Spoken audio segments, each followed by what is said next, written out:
A couple of points that I kind of want to hit on with that, though. You're talking about the process mindedness rather than the results mindedness. I think a good point to make, which I believe both of us and a lot of people have experienced, is if you are really excited about a project, right? And you're focusing on just the end product, thinking this is going to be amazing. This is like if I do this and that, it's just it's going to be so goddamn good. And you just focus on the end product and you just think only on that and not the process of what goes into it, and realizing I might not be able to do this. Everything starts to get overscoped. If you only ever think about the end product, it psychs you out and just kind of like really stops you from doing things. Because like I know that both you and I suffer from this, and it's if there's a project we're really excited about and we talk to people about it, if we talk to people about it, we end up never doing it.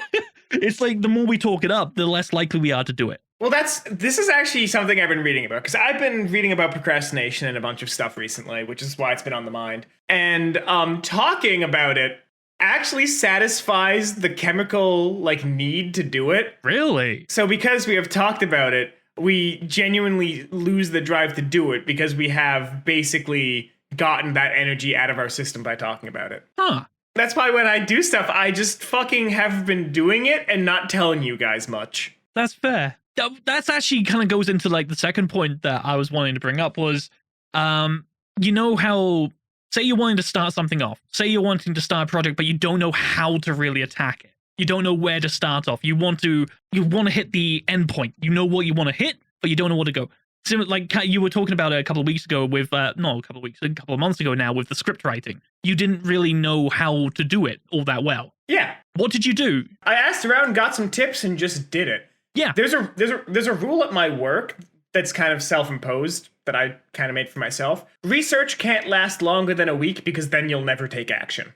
The thing is, right, if you don't know how to start doing something, if you don't know how to lay out how your workflow or anything like this, if you don't know how to start editing, if you don't know how to start making videos in general, just start working on it. Because as you start working on it and start chipping away at things, you'll realize and understand how things start to stack together and how the workflow needs to go for you. You can't just jump into something and expect to be like, okay, these are the steps 1, 2, 3, 4, 5. I've watched other people do it. I've done a little bit of research in it. You're not going to understand the little kind of intricacies until you start doing it.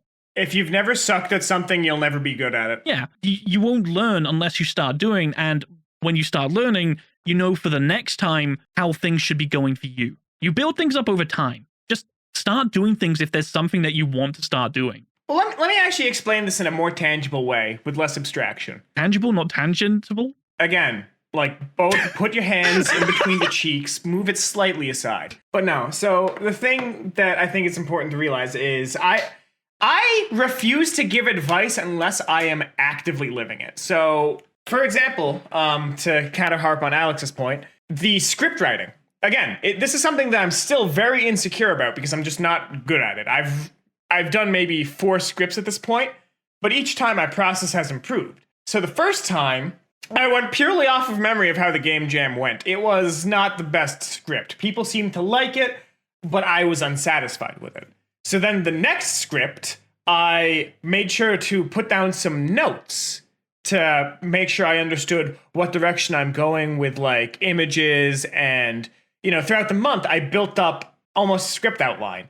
So I've done the same this month, but to assist, I have a notepad directly next to me in which I write down my thoughts throughout the month and also what activities I did and video timestamps. So that way I got through the rough cut in maybe 3 hours of total work, 8 hours with procrastination, but I got through it much faster because I've been improving my process. So for this 4th script, I'm doing the same thing, but I'm actually processing the footage the day I record it, so those timestamps are in there and marked and in Premiere already when I go to edit in the back 2 weeks of July. It's that's the thing. I identified my weak points and then moved to correct them. Yeah,